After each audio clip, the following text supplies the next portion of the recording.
जय। सो हम कल की जो डिस्कशन है उसको आगे बढ़ाएंगे आज। तो हम वही श्लोक पर डिस्कशन अभी हमारी चल रही है। श्रीमद् भागवतम पहला स्कंद पहला अध्याय दूसरा श्लोक। ओम नमो भगवते वासुदेवाय। ओम नमो भगवते वासुदेवाय। ओम नमो भगवते वासुदेवाय। श्लोक इस प्रकार है। धर्मः प्रोजित कैतवोत्र परमो निर्मत्सराणाम सताम। वैद्यम वास्तवम अत्र वस्तु शिवदम तापत्रयोन्मूलनम। श्रीमद्भागवते महामुनि कृते किं वा परैर ईश्वरः सद्यो हृदि अवरुध्यते अत्र कृतिभिः शुश्रूषुभिस्तत्क्षणात्।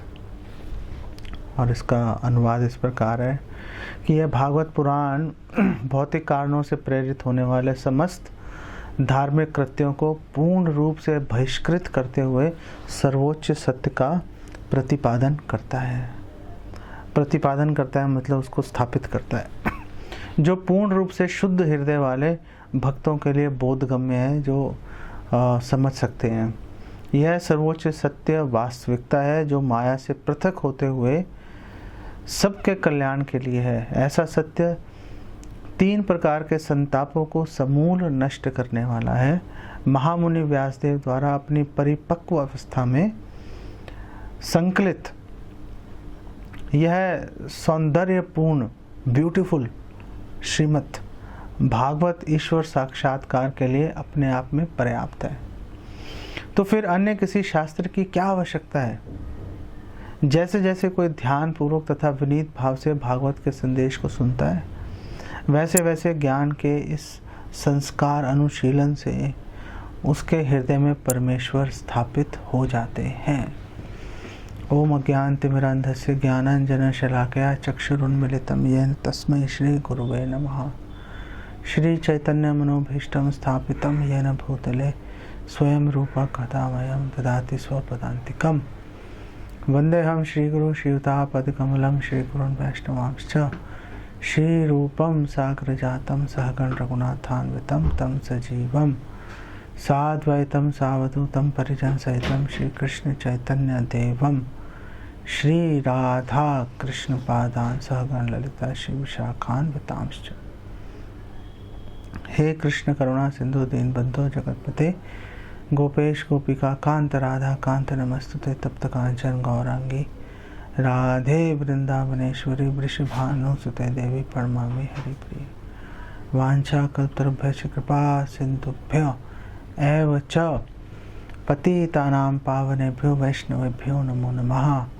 श्री कृष्ण चैतन्य प्रभु नित्यानंद श्री अद्वैत गदाधर शिवासदि गौर भक्त वृंदा। हरे कृष्ण कृष्ण कृष्ण हरे हरे, हरे राम राम राम हरे हरे। तो हमने कल डिस्कशन किया था जन्मादि अस्य यतः पे। तो आज हम बात करेंगे निर्मत्सराणाम। और श्रील प्रभुपाद इसकी जो ट्रांसलेशन कर रहे हैं इसका word to word Srila Prabhupada इसमें कह रहे हैं निर्मत्सराना मतलब 100% शुद्ध हृदय वालों के। 100% शुद्ध हृदय किसका होगा? निर्मत्सर। मत्सर मतलब ईर्ष्या। निर्मत्सर मतलब जिनके हृदय में ईर्ष्या नहीं है। इसका जो ट्रांसलेशन है श्रील प्रभुपाद ने ईर्ष्या रहित नहीं बोल के 100% शुद्ध हृदय, एक ब्रॉडर पर्सपेक्टिव श्रील प्रभुपाद यहाँ पर लेकर आए हैं। और क्यों लेकर आए हैं ब्रॉडर पर्सपेक्टिव, इसकी श्रील भक्तिविनोद ठाकुर इसकी चर्चा कर रहे हैं। एक अनुवाद के द्वारा श्रील प्रभुपाद कैसे पूर्ववर्ती आचार्यों को उनकी शिक्षाओं को समाहित कर देते हैं, वो मैं आपको आगे चल के हम आपको बताएंगे इस बारे में। तो निर्मत्सरा नाम के ऊपर हम बात कर रहे हैं और श्रील प्रभुपाद कह रहे हैं जो भागवतम है वो सर्वोच्च सत्य जो है वो डिस्कस कर रहा है, वो स्थापित कर रहा है। लेकिन जो शुद्ध हृदय वाले हैं केवल वही इसको समझ पाएंगे। तो शुद्ध हृदय वाले कौन है? श्रील प्रभुपाद उसकी एक्सप्लेनेशन दे रहे हैं कि शुद्ध हृदय वाले मतलब भक्त का मतलब है जो competitive sense gratification rat race के अंदर जो शामिल नहीं है कि मैं इससे ज़्यादा सेंस ग्रेटिफिकेशन करूँगा, मैं इससे ज़्यादा सेंस ग्रेटिफिकेशन करूँगा। इसमें कैसे ताकत आ गई मुझसे ज़्यादा सेंस ग्रेटिफिकेशन के लिए।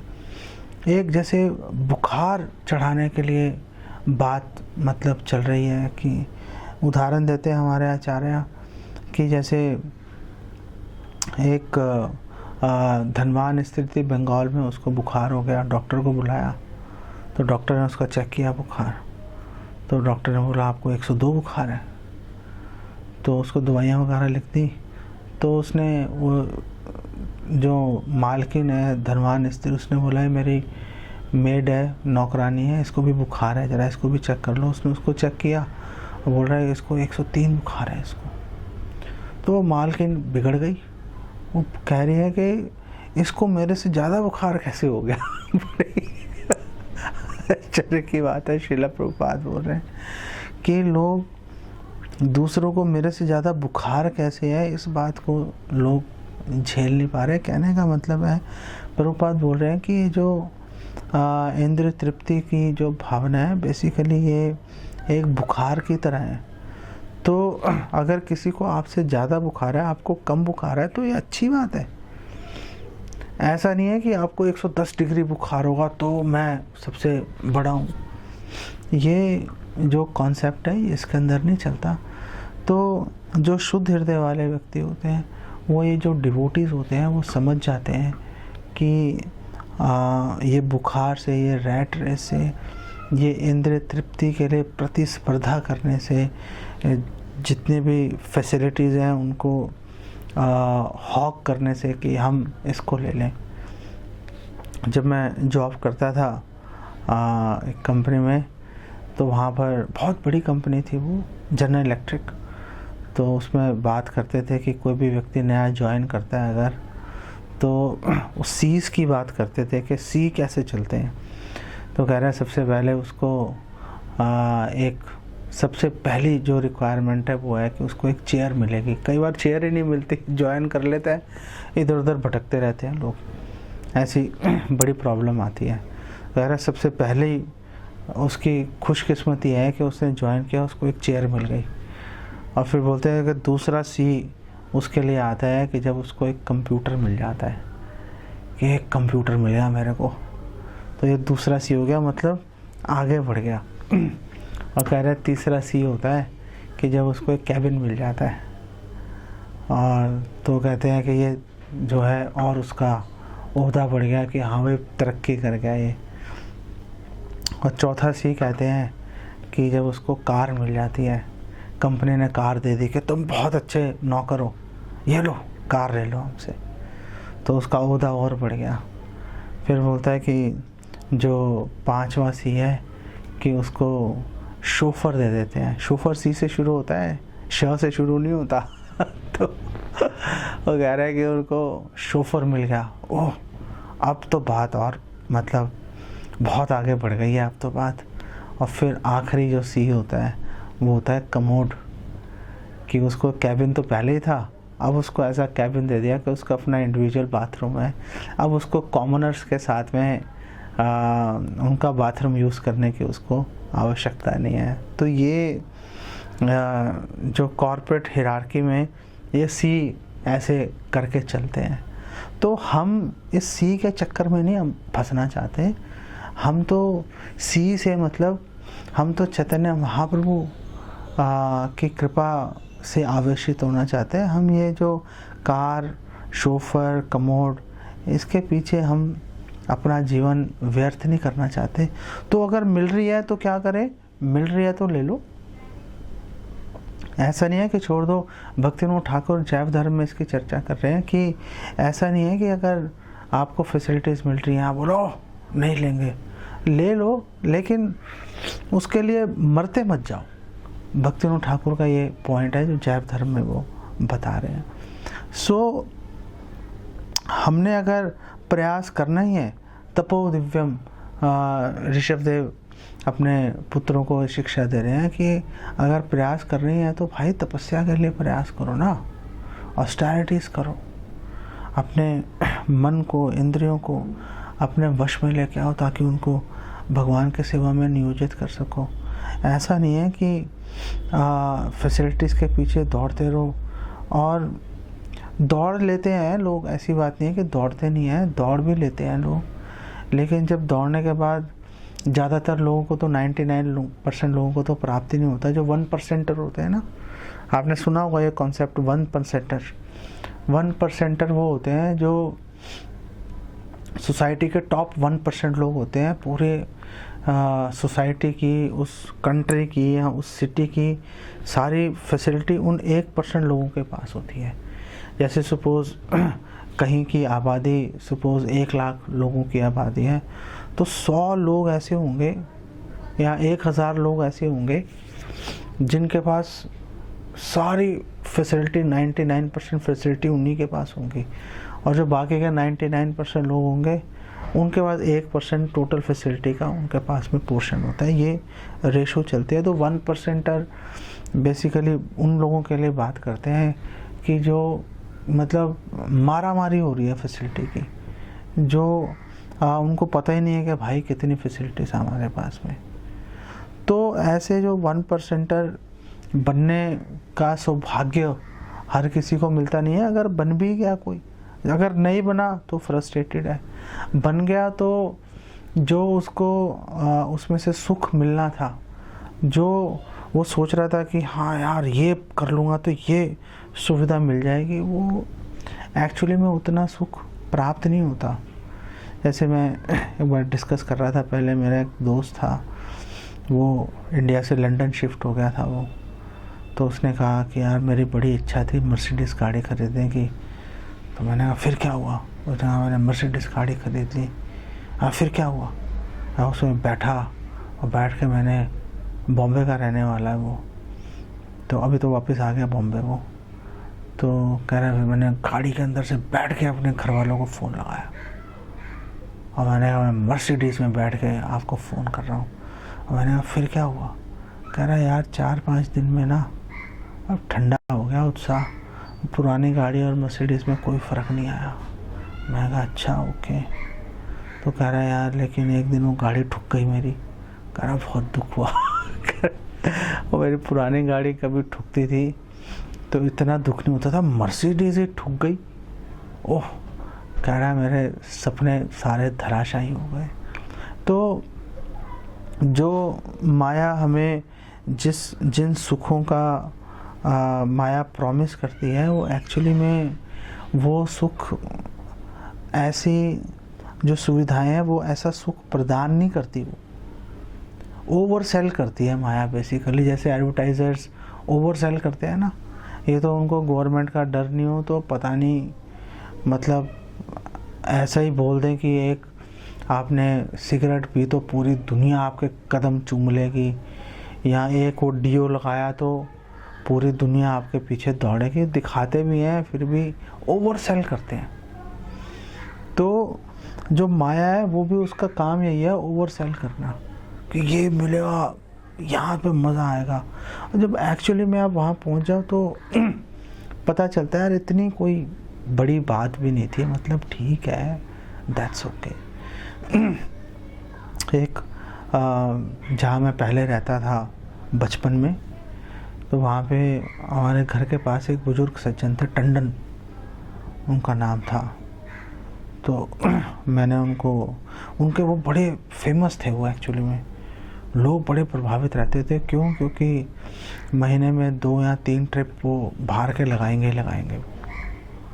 और मैंने कहा यार इस उम्र में आप बाहर के ट्रिप्स लगा रहे हो, बड़ी कमाल की बात है। तो एक दिन मैं ऐसे उनके पास बैठा था शाम के टाइम पे, बाहर बैठे थे, अकेले रहते थे, पता नहीं उनकी बच्चे होंगे नहीं, वाइफ की डेथ हो गई थी, अकेले ही थे।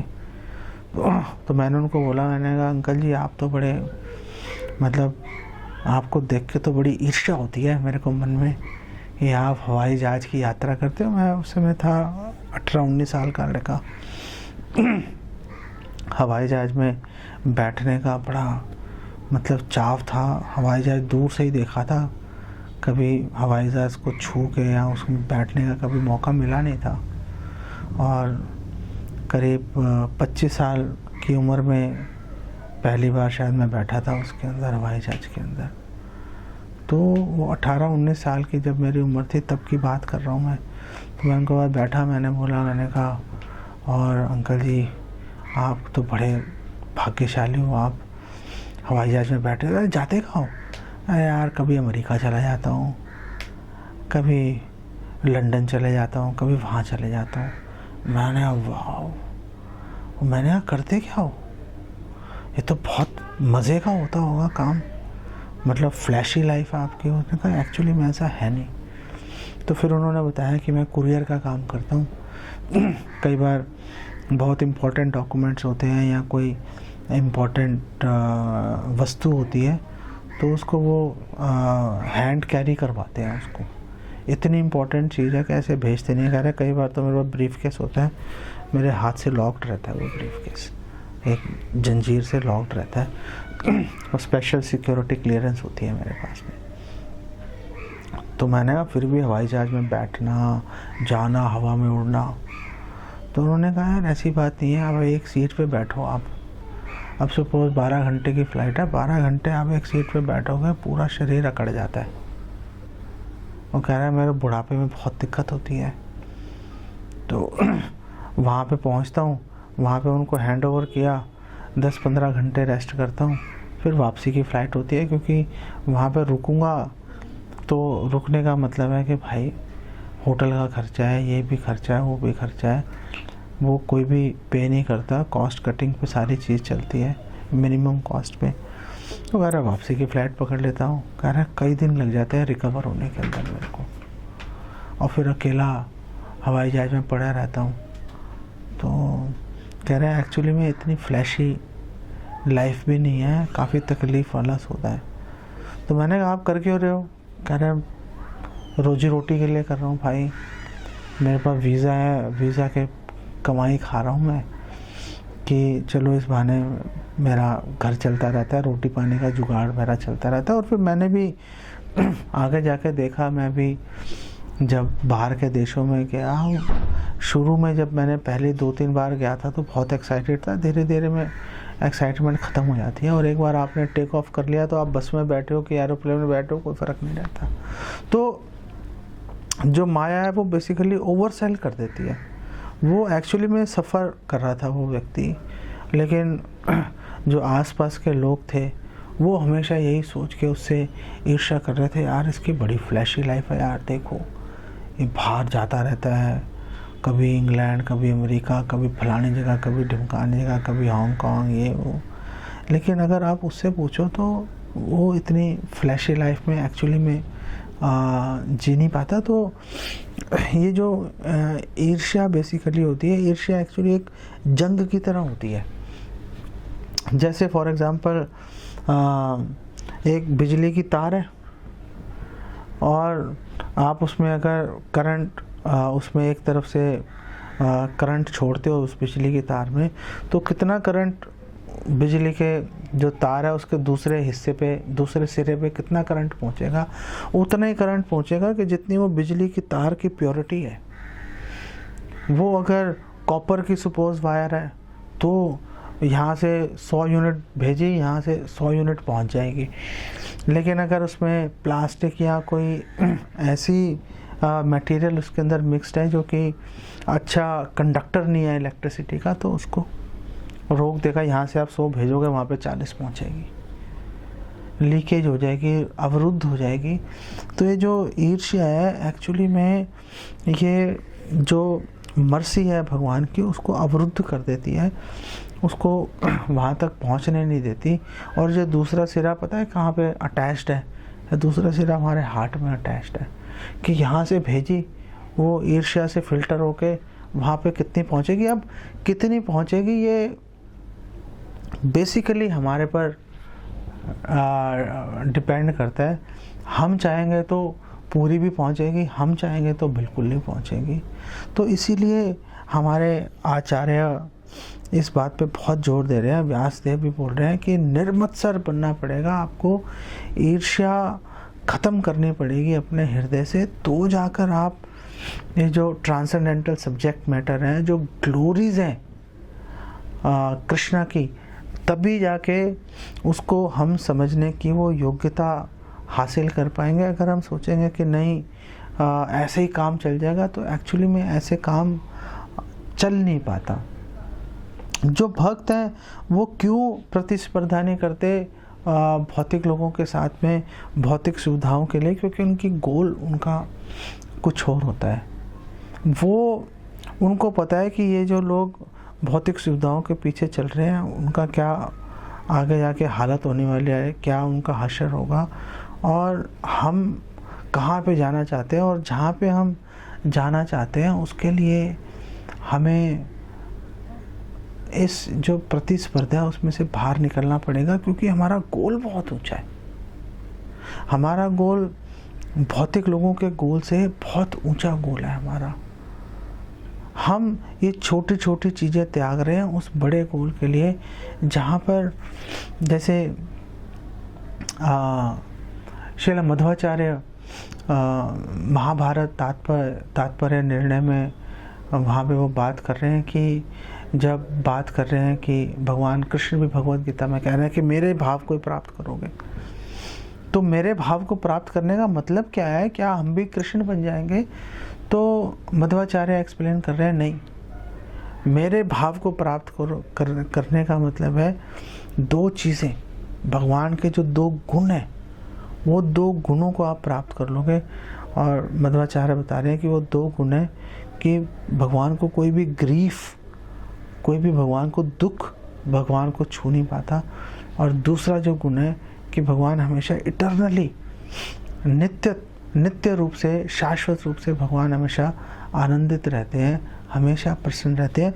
तो जो भक्त भगवान को स्मरण कर रहा है, भगवान जैसा बनना चाहता है, उसका मतलब ये है कि भगवान के दो गुणों को वो अंगीकार करना चाहता है।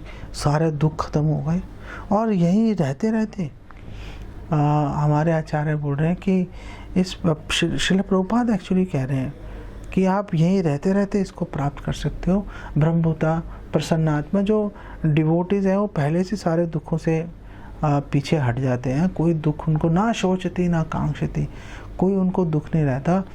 और प्रसन्न आत्मा, इटर्नल हैप्पीनेस की वो पहले से अनुभव करना उसको शुरू कर देते हैं। ये बड़ी महत्वपूर्ण बात है। तो फिर जो शिव जी हैं, शिव जी क्या भगवान से ईर्ष्या कर रहे हैं कि उन्होंने स्कंद पुराण, पद्म पुराण इत्यादि जो ग्रंथ उन्होंने रचना कर दी, उसके अंदर वो अपना उसमें वर्णन कर रहे हैं कि शिव विष्णु से बड़े हैं। और कई जगह ये भी लिखा है कि जो विष्णु है वो वायु से जनित है, वायु से उत्पन्न हुआ है। तो इन सारे विसंगतियों को हम कैसे समझ सकते हैं? तो जो पहले ही जो ऑब्जेक्शन है कि भगवान विष्णु जो हैं वो वायु से उत्पन्न हुए हैं, तो इसको हम कैसे समझे? हमारे शास्त्रों में लिखा है, शास्त्र अपौरुषेय हैं। इसको समझने की आखिर अगर हम ये बोलते हैं कि भगवान तो अजन्म है, भगवान कैसे उनसे वायु से उनका जन्म हो गया, ये क्या हो रहा है? तो वाडीराज इसके विषय में बता रहे हैं कि इसकी एक्चुअल एक्सप्लेनेशन ये है कि जो वायुदेव हैं वो भगवान के बारे में सही इन्फॉर्मेशन, उनकी जो महिमा वो सही तरह से उत्पन्न कर देते हैं। ये जो वायुदेव हैं, भगवान विष्णु की क्या महिमा है उसको रिवील कर देते हैं, उसको प्रकट कर देते हैं। इसको बोल रहे हैं कि जन्म लेना। तो जब ये बात हो गई तो बस सारी बात ख़त्म हो गई। अब तो अब इसमें कोई संशय नहीं रहा। तो जो शास्त्रों का वचन है वो भी हमें ऐसा नहीं सोचना चाहिए कि वो ये तो वायुदेव तो ईर्ष्यालु लग रहे हैं कि विष्णु को बोल रहे हैं कि हमें मैंने ही पैदा किया। तो एक्चुअली में उन्होंने भगवान विष्णु के प्रति जो शुद्ध सिद्धांत है उसको स्थापित किया है, उसके माध्यम से भगवान विष्णु की उन्होंने ग्लोरिफिकेशन किया। तो फिर शिव जी जो जगह जगह बात कर रहे हैं कि मैं उनसे श्रेष्ठ हूँ, तो ये क्या चल रहा है? तो मध्वाचार्य वहाँ पर एक्सप्लेन कर रहे हैं कि देखो शिव जी की जहाँ तक बात है, शिव जी ने तो चलो एक्सप्लेन किया है भगवान की ऑर्डर पर। भगवान ने उनको बोला था कि आप ऐसे असत शास्त्र का आप प्रचार करो तो जिससे कि मैं ढक जाऊं। तो शिव जी ने तो भगवान के आदेश का पालन किया। धर्मम तो साक्षात भगवत प्रणीतम, भगवान की वाणी धर्म है। भगवान ने उनको बोला, शिव जी ने कर लिया, शिव जी का कोई दोष नहीं है। लेकिन मध्वाचार्य कह रहे हैं कि शिव जी का तो कोई दोष नहीं है, लेकिन जो उनके ग्रंथों का जो उनको फॉलो करेगा वो मरेगा बस। शिव जी का दोष नहीं है। शिव जी ने तो अपना कर्तव्य निर्वाह कर दिया, भगवान ने सर्विस दी थी, उन्होंने सर्विस कर दी। अब जो उनके पीछे जाएगा फंस जाएगा वो। तो आखिर भगवान ने उनको ये ऐसा क्यों बोला कि आप असत शास्त्र का आप प्रचार कर दो ताकि मैं ढक जाऊं? तो इस बारे में भी मध्वाचार्य बता रहे हैं महाभारत तात्पर्य निर्णय में कि वो इसलिए ऐसा बोल रहे हैं क्योंकि कई राक्षस जो हैं वो उन्होंने उच्च कुल के अंदर जन्म ले लिया था, ब्राह्मण परिवारों इत्यादि में जन्म लेके वो भगवान को बेसिकली परेशान कर रहे थे, वेदों को यूज़ कर रहे थे भगवान का शोषण करने के लिए। तो उन लोगों को नीचे गिराने के लिए जो आसुरी प्रवृत्ति के लोग हैं, उच्च कुल में जन्म ले लिया उन्होंने, समहाउ और दी अदर, उन लोगों को अब से अपने आप से दूर करने के लिए, उनको उनकी एक्चुअल जो नीची पोजीशन है वहाँ पे पहुँचाने के लिए भगवान ने उनको ये आज्ञा दी थी। तो अब बात क्लियर हो गई, अब कोई दिमाग में डाउट नहीं रहा। तो फिर वो शास्त्रों का हम क्या करें? क्या डिवोटिस को उन्हें पूरी तरह से रिजेक्ट कर देना चाहिए? वेल, मध्वाचार्य कह रहे हैं कि ये जितने भी शास्त्र हैं जो शिव जी या ब्रह्मा जी की जो उनकी श्रेष्ठता सिद्ध कर रहे हैं, ऐसे शास्त्रों में जो बातें वैष्णव शास्त्रों के अनुकूल हैं, उनकी शिक्षाओं के अनुरूप हैं, जो उनको स्वीकार किया जा सकता है। जिन शिक्षाओं का, जिन श्लोकों का वैष्णव शास्त्रों के साथ में विरोधाभास आ रहा है, उनको स्वीकार करने की हमें कोई आवश्यकता नहीं है। तो यहाँ पर मध्वाचार्य, श्रील मध्वाचार्य ने ये सामंजस्य, ये रिकन्सिलेशन उन्होंने वहाँ पे बिठा दी। तो कोई भी देवी देवता, ब्रह्मा जी, शिव जी, वो तो भगवान के शुद्ध भक्त है। वैष्णव नाम यथा शंभो, ऐसे थोड़े ना बोल दिया, ऐसे थोड़े ना भगवान ने ब्रह्मा जी को एक संप्रदाय का आचार्य बना दिया। उनको हम नीचे की पोजीशन पर नहीं ला सकते। भगवान महान है और भगवान के सभी सर्वेंट्स जो हैं, सेवक हैं, वो भी महान है। तो ये राइट पर्सपेक्टिव जानने के लिए, ताकि हम शिव जी से ईर्ष्या ना करनी शुरू कर दें, ब्रह्मा जी से ईर्ष्या शुरू ना कर दें, हम इंद्र से ईर्ष्या शुरू नहीं कर दें, इसके लिए हमें जो शुद्ध भक्त हैं, जो शास्त्रों का अध्ययन कर रहे हैं, हमें उनसे क्लोज एसोसिएशन लेना चाहिए। और जैसा हमने बात किया था कि हमारे आचार्य कह रहे हैं कि इनिशियल स्टेजेस में एक भक्त को चाहिए, जो कनिष्ठ भक्त है, उसके लिए यही उपयुक्त है कि वो वपु संघ को ज़्यादा महत्व दे। वाणी संघ अधिक श्रेष्ठ है, वपु संघ से मान लिया, लेकिन जब भक्ति की शुरुआत होती है तो उस समय वपु संघ को अधिक महत्व देना चाहिए। इसीलिए डिवोटी एसोसिएशन बेसिकली खड़ी है।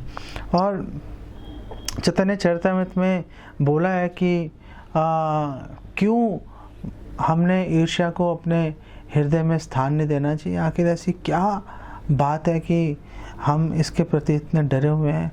तो कृष्णदास कविराज गोस्वामी बोल रहे हैं, मात्सर्य चंडाल केने इहा वसाए ले, कि ये ईर्ष्या रूपी चंडाल को आपने अपने हृदय में कैसे बिठा लिया। चंडाल मतलब जो कुत्ते का मांस ही खा लेता है उसको चंडाल बोलते हैं। तो कृष्णदास कविराज गोस्वामी कह रहे हैं कि ये जो मात्सर्य रूपी चंडाल है, ईर्ष्या रूपी चंडाल को अपने हृदय में कैसे बिठा लिया। परम पवित्र स्थान अपवित्र कैले, और ये जो परम पवित्र स्थान है, जो हम किसी भद्र पुरुष को यहाँ पे हम आमंत्रित कर सकते थे, इनवाइट कर सकते थे, हमने वो अवसर खो दिया। बेसिकली इतने पवित्र स्थान को हमने अपवित्र कर दिया, दूषित कर दिया। और शिला प्रभुपाद एक्सप्लेन कर रहे हैं, शिला प्रभुपाद कह रहे हैं कि एक साधारण आम आदमी जो है, जो साधारण आदमी जो 10,000 15,000 की नौकरियां करने वाला, रिक्शे वाला, ठेले वाला, जो लाख रुपए भी कमाने वाला, ऐसे जो ये साधारण लोग हैं, ये लोग भी जब बात करते हैं कि ओह पॉल्यूशन बहुत बढ़ रहा है, बड़ी चिंता का विषय है। हर व्यक्ति ऐसी जगह जाना चाहता है जहाँ पे पॉल्यूशन नहीं हो। हर व्यक्ति साफ पानी चाहता है, हर व्यक्ति रहने के लिए साफ जगह चाहता है। तो जब एक आम आदमी की ये रिक्वायरमेंट है, वो इसके लिए उसकी डिज़ायर है ऐसी, वो ललायत रहता है ऐसे अवसर के लिए, तो जो परम पुरुषोत्तम परम शुद्ध जो भगवान है, क्या वो ऐसी आकांक्षा नहीं रखेंगे? अगर भगवान ऐसी आकांक्षा रख रहे हैं कि भाई मैं शुद्ध जगह पे जाके बैठूंगा, तो भगवान ऐसी कौन सी इतनी बड़ी उन्होंने फरमाइश कर दी कि जो हम बोल रहे हैं कि नहीं ये तो पूरी हो ही नहीं सकती है। तो हर व्यक्ति की रिक्वायरमेंट है, उसकी एक आवश्यकता है, बेसिक नेसेसिटी है ये। तो भगवान अगर इस चीज़ की इच्छा कर रहे हैं, इसमें कुछ भगवान अनरीजनेबल कोई बात नहीं कर रहे। भगवान बिल्कुल एक बहुत ही रीजनेबल, एक बड़ी जायज़ बात कर रहे हैं, और हमें भगवान की इस डिमांड को, हर भक्त का एक कर्तव्य है कि भगवान की इस डिमांड को पूरी करा जाए। तो आखिर निर्मत्सरा नाम शब्द की व्याख्या जो शिला प्रभुपाद ने ऐसे क्यों बोली है कि पूर्णतः 100% शुद्ध हृदय, तो भक्तिविनोद ठाकुर इसकी व्याख्या दे रहे हैं। भक्तिविनोद ठाकुर कह रहे हैं कि जो मात्सर्य है, जो ईर्ष्या है, ये सभी अवगुणों का लीडर है। जितने भी अवगुण है, काम, क्रोध, लोभ, मोह, मद, मत्सर्य, इन सब के अंदर लीडर कौन है आपका? भाई आप इतने सारे आपने भीड़ लगा दी, लीडर कौन है आपका? भक्तिविनोद ठाकुर कह रहे हैं इनका लीडर जो है, लीडर ईर्ष्या है। और भक्तिविनोद ठाकुर बहुत ही वंडरफुल लॉजिक से वो एक्सप्लेनेशन दे रहे हैं। और भक्तिविनोद ठाकुर कह रहे हैं देखो, जो काम वासना है वो क्रोध में निहित होती है। काम वासना से ही क्रोध उत्पन्न होता है। भगवान भगवद गीता में कह तो रहे हैं, कामात क्रोधो भी जाए थे, कि काम से क्रोध की उत्पत्ति होती है। और भक्तिविनोद ठाकुर कह रहे हैं कि जो काम और क्रोध, ये दोनों लोभ के अंदर निहित हैं, उसके अंदर इनग्रेन्ड है, उनके अंदर छुपे हुए हैं, निहित हैं उनके अंदर। और फिर फिर आगे भक्तिविनोद ठाकुर कह रहे हैं कि जो काम, क्रोध और लोभ, ये तीनों चीज़ें, ये इल्यूजन, भ्रम के अंदर निहित है। ये भ्रम के अंदर छुपी हुई हैं। भ्रम जो है इन तीनों अवगुणों को अपने हृदय में समा कर बैठा हुआ है। और फिर भक्तिविनोद ठाकुर कह रहे हैं कि काम, क्रोध, लोभ और भ्रम, ये जो है गर्व, अभिमान, झूठे अहंकार के अंदर छुपे हुए हैं।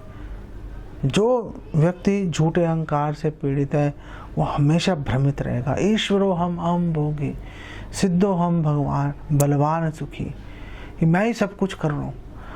अहंकार विमूढ़ आत्मा करता हम इति मन्यते, भगवान कह रहे हैं भगवत गीता में, प्रकृति क्रियमानानि गुणे कर्माणि सर्वशः। अहंकार विमूढ़ात्मा कर्ता अहम इति मन्यते। कर प्रकृति के गुण रहे हैं, कारणम गुण संकस्य सद असत योनि जन्मसु। कर प्रकृति के गुणों के अधीन होकर व्यक्ति विवश होकर कर रहा है, लेकिन सोच रहा है कि ओह मैंने ये काम कर दिया, मैं देखो कितना बलशाली हूँ। तो जो व्यक्ति अहंकारी है वो उसके अंदर ये सारे जितने भी काम, क्रोध, लोभ, भ्रम, ये उसके अंदर विद्यमान हो जाते हैं, उसके अंदर स्थित हो जाते हैं। और आखिर में भक्तिविनोद ठाकुर कह रहे हैं कि अब ये जो काम है, क्रोध है, लोभ है, भ्रम है और अहंकार है, ये ईर्ष्या के अंदर छुपे होते हैं। आप देखो, उठा के देख लो, जो ईर्ष्यालु व्यक्ति है हमेशा अहंकारी होगा। ईर्ष्यालु व्यक्ति कभी किसी के अधीन रह के काम नहीं करेगा।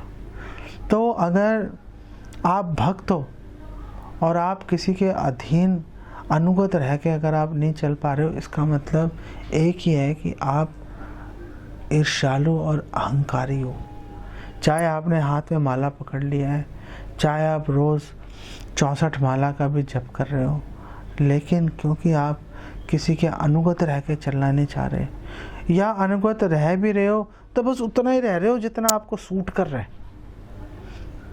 अर्ध कुकुट न्याय, आधी मुर्गी की तरह, जहाँ से अंडा मिल रहा है वो ले लो, जहाँ से उसको दाना खिलाना पड़ेगा उसको अवॉइड कर दो, उसको छोड़ दो।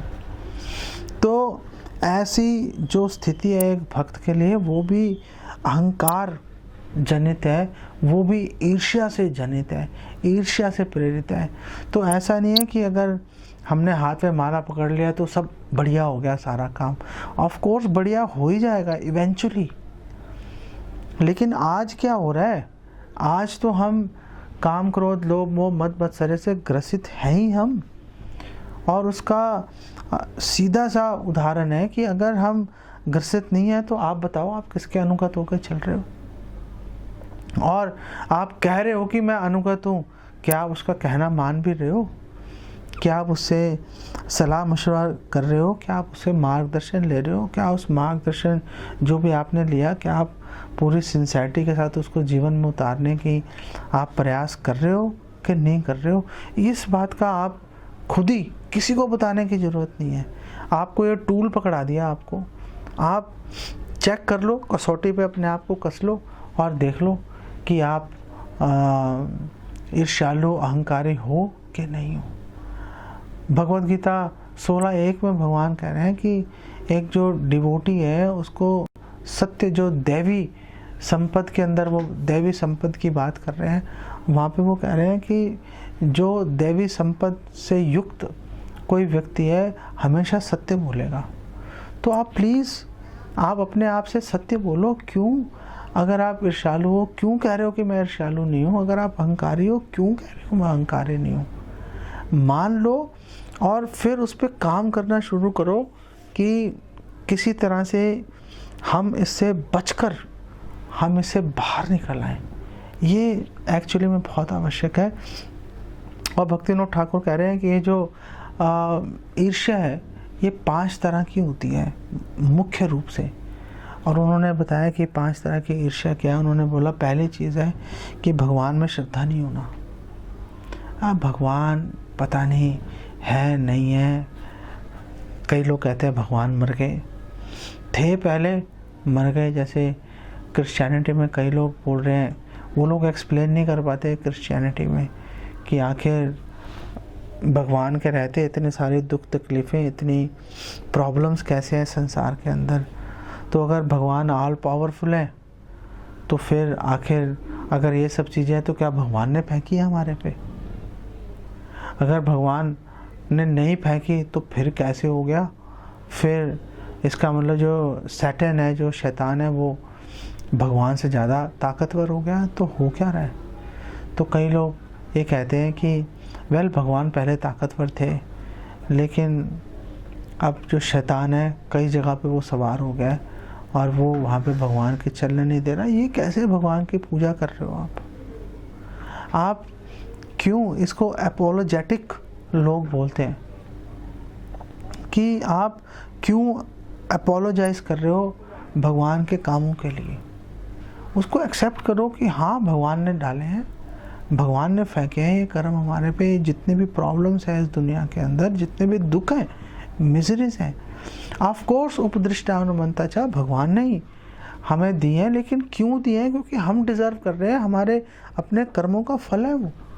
आप क्यों भगवान के लिए अपोलोजाइज कर रहे हो? नहीं भगवान लाचार हो गए हैं। अरे आपने, जवाब नहीं था आपके पास में, आपने भगवान को लाचार ही बना दिया। तो ऐसे लाचार भगवान की आखिर आप उपासना, उनको वर्शिप करने की बात कर ही क्यों रहे हो भैया? फिर ये तो बात बिल्कुल कट गई। तो कभी भी भगवान के कार्यों के लिए अपोलोजाइज मत करो। आपको शास्त्रों का अध्ययन करना चाहिए, आपको कारण ढूंढने चाहिए कि आखिर ऐसा हो रहा है तो क्यों हो रहा है, क्या रीज़न है, और उस रीज़न को ऑनेस्टली सामने लाके आपको डिस्कस करना चाहिए। उसमें कोई परेशानी नहीं है आप। लेकिन अगर भगवान के कार्यों के लिए अगर आप माफ़ी मांगना शुरू कर दोगे तो एक्चुअली में आप भगवान की सर्विस नहीं कर रहे, डिससर्विस कर रहे हो। जैसे जब अद्वैताचार्य आए थे पुरी, तो उनके साथ में उनका सेक्रेटरी भी आया था, विश्वास, कमलाकांत विश्वास। तो कमलाकांत विश्वास ने महाराज प्रताप रूप को चिट्ठी लिखी, वो चैतन्य महाप्रभु के हाथ लग गई किसी तरह से। तो वो चिट्ठी में उसने लिखा कि अद्वैताचार्य जो है वो स्वयं महाविष्णु है। चैतन्य महाप्रभु ने कहा चलो ये तो बात ठीक लग रही है, तो दैट्स ओके, वो है ही, वो स्वयं महाविष्णु है, इसमें कोई संशय नहीं है। तो फिर उन्होंने आगे चिट्ठी को लिखा। चिट्ठी में राजा को चिट्ठी लिखी थी, महाराज प्रताप रुद्र को, कि समहाउ किसी न किसी तरीके से दुर्दैव से अद्वैताचार्य के ऊपर 300 रुपये का कर्जा है, तो आप प्लीज़ अरेंज कर दो, कर्जा ख़त्म हो जाए, माफ़ हो जाए, जो भी है सेटलमेंट कर दो आप। अब चैतन्य महाप्रभु ने चिट्ठी पढ़ी, चैतन्य महाप्रभु को गुस्सा आ गया, आग बबूला होगा चैतन्य महाप्रभु। उन्होंने बोला ये आउल बाउल, ये जो पागल है कमलाकांत विश्वास, इसको दोबारा मेरे सामने मत आने देना कभी भी। आखिर इसने कैसे अद्वैताचार्य को नीचे लगा दिया, इसने कैसे इसने ये बात कर दी कि अद्वैताचार्य को हेल्प की ज़रूरत है। आखिर तुमने उनको महाविष्णु स्थापित करके अगली लाइन में तुम कैसे बोल सकते हो कि वो कर्जे के अंदर है? तो ये अपोलोजाइज करना, लोगों से माफ़ी मांगना भगवान के कृत्यों के लिए बिल्कुल गलत है। इसका मतलब है कि आपको जानकारी नहीं है, तो भाई आप क्यों ज़बरदस्ती जाके उसके अंदर कूद रहे हो, एक जगह जहाँ पे जिसके बारे में आपको जानकारी नहीं है। ऐसे भक्तों के आप शरण ले लो जो एक्सप्लेन कर सकते हैं, उनसे शिक्षा ग्रहण करके फिर जाओ और जाके उनको परास्त कर दो। ये तरीका है ना, अपोलोजाइज करना कोई पॉइंट नहीं है। तो अद्वैताचार्य, तो भक्तिविनोद ठाकुर बोल रहे हैं कि भगवान में पूरी श्रद्धा नहीं होना ये एक ईर्ष्या का विषय है। और दूसरा उन्होंने बोला कि ये सोचना कि जो भगवान है वो कर्म बंधन से बंधे हुए हैं, अगर आप कोई कार्य करोगे आपको उसका फल मिल ही जाएगा, आपको अलग से भगवान की उपासना करने की, कोई भगवान की पूजा करने की, भजन करने की आपको कोई आवश्यकता नहीं है।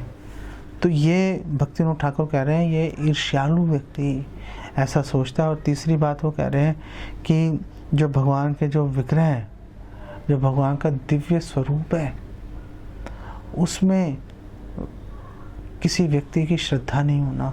वो ये सोचना कि ये जो विग्रह है, ये विग्रह, तो अगर हम विग्रह की बात करें तो ये विग्रह जो है ये लकड़ी के या लोहे के या किसी धातु के बने हैं, और ये मेरा क्या फ़ायदा करेंगे। जितने भी यवन हैं, मुसलमान हैं, ये जो क्रिश्चियंस हैं जितने, जो कि धर्म के प्रचार के नाम पर जो अत्याचार पे उतारू हो जाते हैं, जैसे ही मेजॉरिटी में खड़े होते हैं ये लोग। और इन्होंने कई हमारे जो मंदिर हैं, हिंदू के मंदिर हैं, उन्होंने कई मूर्तियों को जाके खंडित कर दिया और सोचा कि हमने तुम्हारे भगवान को मारा। अरे भाई, तुम्हें भगवान के जो विग्रह हैं उनकी दिव्यता की तुम्हें जानकारी नहीं है, तुम ऐसी घटिया सोच लेके कैसे तुम अपना जीवन जी रहे हो।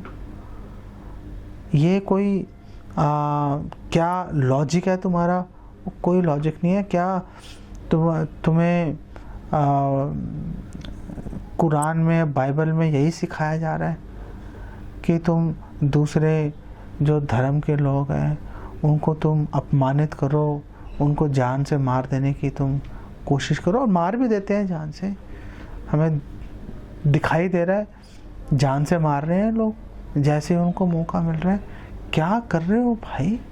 ऐसा कौन सा धर्म है जो कि आप ऐसे कौन से धर्म का पालन कर रहे हो? अगर अल्लाह का, जीसस क्राइस्ट का अगर आपको अफेक्शन, उनका फेवर चाहिए, आप कैसे दूसरों पे हिंसा करके उनका फेवर आप प्राप्त कर सकते हो? उनका अनुग्रह, उनकी कृपा आप कैसे प्राप्त कर सकते हो? बिल्कुल सोच से परे की बात है। लेकिन दोष उनका नहीं है, दोष उन लोगों का है जो लीडर्स हैं, जो कि उनको बरगला देते हैं। और दूसरी बात यह है कि जब भगवान के विग्रह की हम बात कर रहे हैं कि भगवान के जो दिव्य शरीर है, कि ये सोचना है कि भगवान, जैसे हमारा शरीर प्रकृति के 3 गुणों से बना हुआ है, ऐसे भगवान का शरीर भी प्रकृति के 3 गुणों से बना हुआ है। या फिर ये सोचना कि भगवान का शरीर है ही नहीं, इम्पर्सनल, उसके अंदर बात को ले जाना। और चौथा जो ईर्ष्या, जो चौथे तरह के ईर्ष्यालु लोग हैं, वो कहते हैं कि ये स्वीकार नहीं करना कि जीव कृष्ण का नित्य दास है। इस बात को स्वीकार नहीं करने वाले लोग भी ईर्ष्यालु होते हैं। वो सोचते हैं कि नहीं, ठीक है, वो एक ग्रेट पर्सनैलिटी है। जैसे हम किसी महान व्यक्ति की, जैसे गांधी की हम ग्लोरिफिकेशन कर रहे हैं आजकल, जैसे मोदी की ग्लोरिफिकेशन हो रही है, ऐसे कृष्ण की भी ग्लोरिफिकेशन कर लो। लेकिन दासत्व की बात यहाँ पर नहीं आ रही, वो भी इटर्नल सर्विट्यूड की, कि हम इटर्नल सर्वेंट हैं। ये बात समझ नहीं आ रही भाई हमें। तो भक्तिविनोद ठाकुर कह रहे हैं ऐसे लोग भी जो हैं वो पूरी तरह से ईर्ष्यालु होते हैं। 5वीं जो बात भक्तिविनोद ठाकुर कह रहे हैं कि ईर्ष्यालु वो व्यक्ति होते हैं जो दयाहीन होते हैं, निर्दयी होते हैं, जो जिनके अंदर दया का अभाव होता है।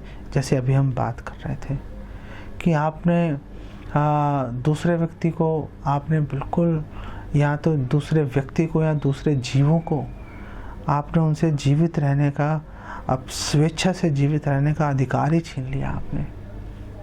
तो आप किस तरह से धर्म की ध्वजा, धर्म का झंडा लेकर आप आगे बढ़ सकते हो? बिल्कुल अजीब सी बात है।